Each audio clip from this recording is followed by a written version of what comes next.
Hello guys. तो मैं आपका फेवरेट यूट्यूबर तो नहीं हूँ, लेकिन बन जाऊँगा जल्दी। I try to be. And I am Zoro. आप सबको एक्सप्लेन करने आया हूँ हाकुजी यानी अकाज़ा का बैक स्टोरी। ये जो अकाज़ा है वो है डीमन स्लेयर एनीमे में से, और मुजान जो उसका मेन है एंटेगनिस्ट है उस एनीमे का, उसका थर्ड सबसे पावरफुल सबऑर्डिनेट। अकाज़ा के बारे में हम बात करने से पहले हम बताए थे कि अकाज़ा को लोगों ने बहुत मिसअंडरस्टैंड किया है एज ऑफ माई पर्सपेक्टिव, क्योंकि उसकी स्टोरी बहुत सैड है और वो बस माइंडलेसली फाइट कर रहा है because of Kibutsuji Muzan's blood inside him. अब हमें स्टोरी की तरफ बढ़ते हैं और हमें पता चलता है कि एक बच्चा है जो जिसका नाम हाकुजी है, जो चोरियाँ कर रहा है, पिक पॉकेटिंग कर रहा है और लोग उनके पैसे चुरा रहे हैं। फिर जो हेड ऑफ द विलेज होते हैं वहाँ पर उसे अरेस्ट कर लेते हैं, इन द सेंस पकड़ लेते हैं, और उन्हें एक वार्निंग देते हैं कि अगर तुमने कुछ किया, अगली बार से ऐसे कोई चोरी की तो तुम्हारे हाथ काट देंगे। इससे पहले हमें पता चलता है कि हाकुजी ये सब अभी नहीं कर रहे हैं, इसे बहुत टाइम हो चुका है करते हुए, और उसके हाथ के ऊपर ब्लू कलर के टैटूज बनाए जाते हैं जो परमानेंट है और दिखाते हैं कि उसने बहुत सारे क्राइम्स किए हैं। उसको एक क्रिमिनल बना दिया गया था क्योंकि वो बहुत सारी चोरियाँ करता था। फिर हमें पता चलता है कि वो कोई इविल इंसान नहीं है या फिर उसका कोई बुरा इंटेंशन नहीं था। वो अपने फादर की मदद करना चाहता था जो बीमार थे। उनकी मेडिसिन लाने का कॉस्ट बहुत ज़्यादा था और अकाज़ा को उसकी वजह से बहुत सारे पिक पॉकेटिंग चार्जेस भरने पड़े, क्योंकि उसने बहुत सारे लोगों के पैसे चुराए थे। फिर हमें आगे बताया जाता है कि जब ये वार्निंग उसे मिलती है और जब उसे रिलीज़ किया जाता है, तो वो जब आके देखता है तो हमें पता चलता है कि उसके फादर ने सुसाइड कर लिया है, और उनके सुसाइड नोट में ये लिखा था कि वो उसके ऊपर एक बर्डन नहीं बनना चाहते और उसकी लाइफ को जैसा वो चाहे वैसा जीना चाहते थे, और उनकी वजह से उसे तो आप कोई चोरी करने की ज़रूरत नहीं पड़ेगी और उसे कोई क्रिमिनल नहीं कहना चाहिए।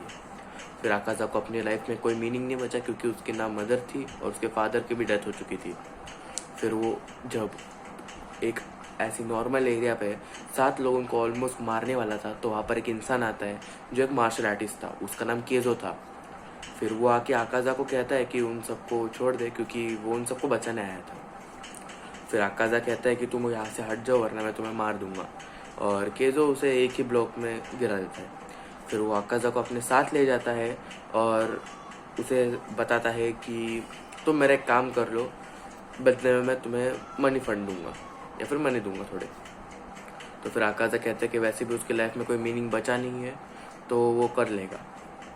फिर हमें पता चलता है कि जो केजो है या फिर केजो है, उसकी एक बेटी है कोयुकी, और कोयुकी भी उस आकाज़ा के फादर की जैसी बहुत ज़्यादा इल है और उसे कुछ उठना या फिर पानी पीना भी नहीं जम रहा था। उसको कोई केयर टेकर चाहिए था, और अगर केजो वहाँ पर दिन भर वहाँ पर अपनी बेटी की देखभाल करने में बैठा है तो उनके पास फंड्स नहीं होते या फिर पैसे नहीं होते और वो उनकी लाइफ पॉवर्टी में बिता देते हैं।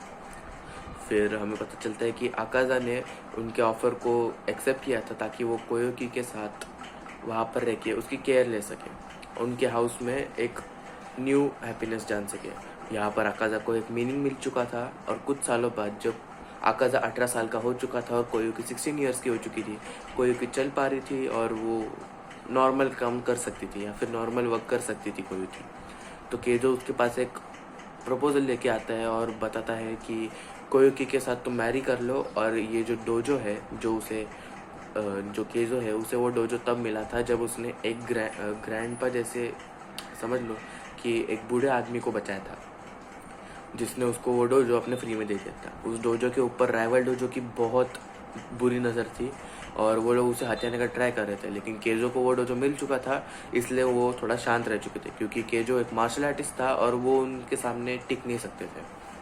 फिर आकाज़ा जैसे ही बड़ा हो रहा था वहाँ पर रहते रहते, तो उसने कोई के ध्यान देने के साथ साथ केजो की मार्शल आर्ट्स को भी सीखा था। फिर हमें पता चलता है कि जब वो आकाज़ा के सामने प्रपोजल लेके आते तो आकाशा बहुत खुश हो जाता है और वो उस टाइम पे अपने फादर की ग्रेव पे उनके साथ प्रे करने और उन्हें बताने जाता है कि उसके साथ क्या हुआ है। उसको एक नया मीनिंग मिल चुका है लाइफ का, और उसे एक मैरिज भी मिल चुकी है। जो उसकी वाइफ है वो बहुत ब्यूटीफुल है और बहुत ही ज़्यादा अच्छी है। उसके जो फादर इन लॉ होने वाले हैं वो भी इतने अच्छे पर्सन है कि उन्होंने एक क्रिमिनल यानी उसे, जो हाकुजी बोल रहा था खुद को रेफर करते हुए, कि एक क्रिमिनल को अपने घर में जगह दी और एज अ फैमिली ट्रीट किया। फिर जैसे ही अकाजा उनके फादर के ग्रेव से प्रे करके आ रहा होता है तो वहाँ पर आए हुए लोग बताते हैं कि कोयुकी और उसके फादर इन लॉ यानी फ्यूचर फादर इन लॉ के जो डिसीज़ हो चुके हैं, यानी उनकी डेथ हो चुकी है। हमें पता चलता है कि ये सब काम किया था राइवल डोजो वाले लोगों ने, क्योंकि उन लोगों को डोजो चाहिए था और वो उनसे 1-on-1 फाइट नहीं कर सकते थे, तो इन्होंने उनके वेल में पॉइजन डाल दिया था। अकाजा उनके फादर की ग्रेव पे प्रे करने गया था, इसलिए उस दिन उसने पानी नहीं पिया था और वो बच गया था। फिर अकाजा इतना बुरी तरह से रेज मोड में आ चुका होता है, raise mode in the sense वो बहुत ज़्यादा एंग्री हो चुका होता है, और वो जाता है उस राइवल डोजो में। उन सब के पास कटानास होती है, स्वॉर्ड्स होती है, और वो सब लोग अकाजा के लिए रेडी थे। बट क्या होता है कि उस अकाजा ने 66 लोगों को बेयर हैंडेडली, जो लोगों के पास कटानास थी उन सब की कटानास को भी तोड़ दिया और उन सबको मार दिया। ये काम करके जब वो बाहर आ चुका होता है और सड़कों पे घूम रहा होता है तो न्यूज़ फैल जाती है कि एक बच्चा है या फिर एक डीमन है जिसने 67 लोग यानी 66 पीपल को मार दिया है। फिर ये बात जब मुजान को पता चलती है तो वो बहुत ज़्यादा हैरान हो जाता है, क्योंकि उसने अपना कोई डीमन ये काम करने के लिए भेजा नहीं था। तो वो उस डीमन यानी जो रेफर डीमन हो रही थी यहाँ पर बातें, जिसको रेफर करके डीमन बोला जा रहा था, उससे मिलने जाता है। फिर उसके सामने हाकुजी दिखता है पूरा खून में लथपथ, और वो कहता है कि हाकुजी उसे कहता है कि तुम मेरे सामने से हट जाओ वरना मारे जाओगे। फिर अपना मुजान है तो उसने अपना एक बहुत बुरा काम किया, उसने अपना हाथ हाकुजी के फेस के अंदर से पियर्स कर लिया और अपना ब्लड उसमें इंजेक्ट कर लिया। फिर जब सारा ब्लड हाकुजी के अंदर जा रहा होता है तो मुजान कहता है कि अगर तुमने इस ब्लड को झेल लिया तो तुम one of the strongest demon बन सकते हो अब तक के। और अकाजा इस बात को सुन के बोलता है कि मुझे फ़र्क नहीं पड़ता है और तुम कुछ भी कर लो। फिर जब अकाजा एक डीमन बन चुका होता है तो मुजान उसकी सारी मेमोरीज पास्ट लाइफ से इरेज कर चुका होता है, पर तब भी अकाजा अपने प्रिंसिपल्स पे खड़ा होता है और कभी किसी वुमन को हार्म नहीं करता, जैसे मैंने पहले बताया। फिर जो अकाजा है उसकी फाइटिंग स्टाइल के बारे में अगर मैं अच्छे से डीप एनालिसिस में बताऊँ तो उसकी फाइटिंग स्टाइल मार्शल आर्ट्स पे ही बेस्ड है, जो उसको केजो ने सिखाई थी, जिसको वो अब तक भूला नहीं है। फिर उसके साथ उसका ब्लड डीमन जो शॉकवेव है, शॉकवेव जनरेशन होती है। फिर अगर हम बात कर लेते हैं उसके कुछ ऐसे मोमेंट्स की जहाँ पर हमें पता चले कि उसकी लाइफ कितनी बुरी है, तो जब वो अपना एक मूव अनलॉक करते हैं, फिर मून एक्टिवेट करता है कंपास नीडल, तो हमें एक विंटर सोलिस्टिस या फिर एक स्नोफ्लेक का what we can say icon बनते हुए दिखता है उसके पैरों के नीचे। यह हमें दिखाता है कि जो विंटर के टाइम पे वहाँ पर फायरवर्क्स होने वाले थे उसे कोयोकी और हाकुजी को एंजॉय करना था साथ में।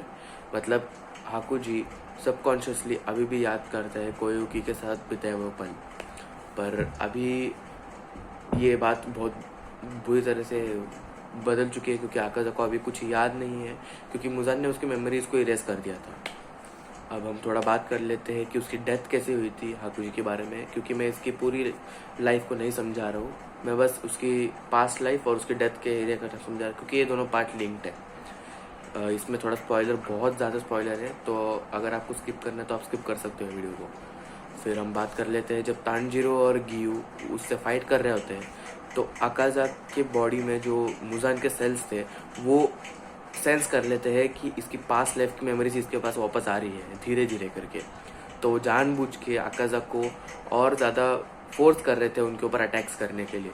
लेकिन क्या होता है कि अकाजा को उसकी पास्ट लाइफ की फ्यूचर, मतलब जो उसकी पास्ट लाइफ में उसकी जो फ्यूचर वाइफ होने वाली थी कोयुकी, उसके इल्यूजन आने लगते हैं या फिर वो दिखने लग जाती है। ये बात उसको मिड फाइट में दिखने लगती है और उसको केजो की भी इमेज अपने आसपास मंडराते हुए दिखती है। ये तांजीरो भी नोटिस करता है कि जो अकाजा है वो हवा में ही किसी को पंच करना ट्राई कर रहा है। फिर जब अकाजा को धीरे धीरे अपनी मेमोरीज याद आ रही होती है तो उसे याद आता है कि उसकी पास्ट लाइफ में क्या हुआ था, उसके डोजो को किसने रूइन किया था, उन ड्राइवर वाले डोजो को उसने कैसे मारा था और मुजान ने उसको डीमन कैसे बनाया था। फिर ये सब चीज़ें याद करने के बाद कोयुकी उसे बोलती है कि हाकुजी प्लीज़ अब सब कुछ एंड कर दो, जबकि मुजान उसको और फोर्स कर रहा था उन सबको डिस्ट्रॉय करने के लिए, यानी गियो और तांजीरो को डिस्ट्रॉय करने के लिए वो कह रहा था। लेकिन फिर आखिर में मुजान के सेल्स हार जाते हैं और कोयोक्यू की आवाज़ उसके माइंड में गूंजती है। फिर अकाज़ा अपना फाइनल फॉर्म जो है केओटिक आफ्टर ग्लो यूज़ करता है और अपने खुद पे अटैक कर लेता है अपनी बॉडी को ख़त्म करने के लिए। और इसी के साथ अकाज़ा अपनी लाइफ को एंड कर लेता है और उसकी लाइफ ख़त्म हो जाती है। फिर ये पार्ट मेरा इसलिए लिंक्ड है क्योंकि कोयुकी और जो केजो है वो उसको अपनी व्हाट वी कैन से अपनी पास्ट लाइफ को याद दिलाने की कोशिश कर रहे थे, क्योंकि वो एक ऐसे पाथ पे उतर चुका था जो अकाज़ा मतलब हाकुजी कभी नहीं चाहता। अकाज़ा नहीं, हाकुजी यानी जो ह्यूमन फॉर्म था अकाज़ा का, वो ऐसा पाथ कभी नहीं चुनता। और ये सब फोर्स किया गया था उस डीमन मुजान किबुत्सुजी की वजह से। ये सब चीज़ें जैसे उसको रियलाइज़ होती है तो अकाज़ा वही उसको सब रियलाइज़ हो जाता है और वो खुद को मार देता है। इसी के साथ ये वीडियो भी ख़त्म होती है। अगर आपको ये वीडियो अच्छी लगी होगी तो लाइक करो, शेयर करो, सब्सक्राइब करो और क्या ही डिमांड करने वाला हूँ। अगली वीडियो आ जाएगी परसों तक। फिर तब तक के लिए बाय बाय।